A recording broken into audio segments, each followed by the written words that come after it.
Hi everyone, hope everybody's doing well today. Today I want to explore walking with fear. No one is exempt, and we're all feeling all kinds of fear at different levels through all this, and me too.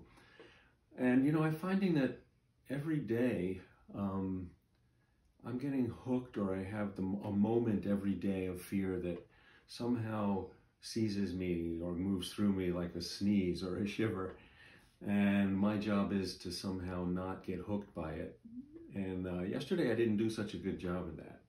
I felt really hooked by worry about others, first with all my loved ones and then with people I didn't know. And I had a hard time, moving out of it. And I think the practice, I know for me. And you were worried about yourself. And I was worried about myself as well. And I think that the practice, I know for me and for each of us, is how to right size that fear when it flares so that the fear lives in us and we don't live in it. And I know this brings back a lot from my cancer journey many years ago, but each day when I was going through that, and I find this happening now too, that each day is like a roller coaster. Things can all of a sudden be calm and then sad and then happy and beautiful and all of a sudden fearful. And so I wanted to share a couple of things that I've learned about fear, which I think are, everyone has learned. They're not extraordinary, but I think they're helpful. And one is that fear always gets its power from the future and the past. I know when I get afraid, I'm imagining that something awful will happen, and I move out of where I am. Or I've experienced something in the past that was painful or difficult, and now I'm afraid that it will come back, or I'll experience it again, but only worse. So how do we return to where we are? Because that moment, even if we're in pain, is known.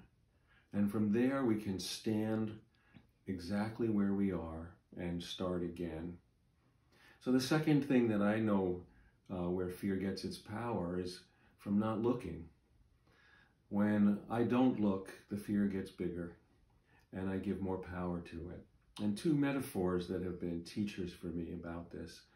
One is the simple, we know this from childhood, if you don't look in the closet, if there's a boogeyman in there, well, then it gets bigger. But when we finally do open that closet and look into the dark, after a time, the dark of that closet becomes lighter.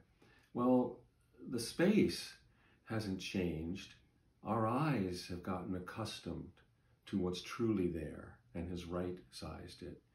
And so I find that fear for me works a lot like that. If I can somehow be still enough and quiet enough to look at it.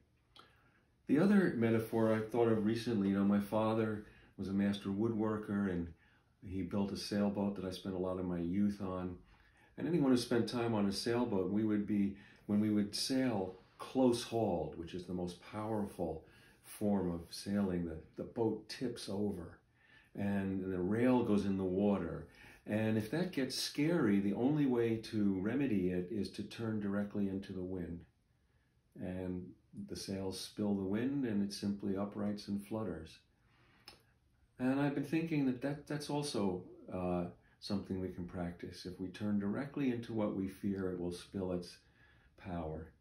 Anyway, these are my own thoughts from my own struggles, which I'm sure are common.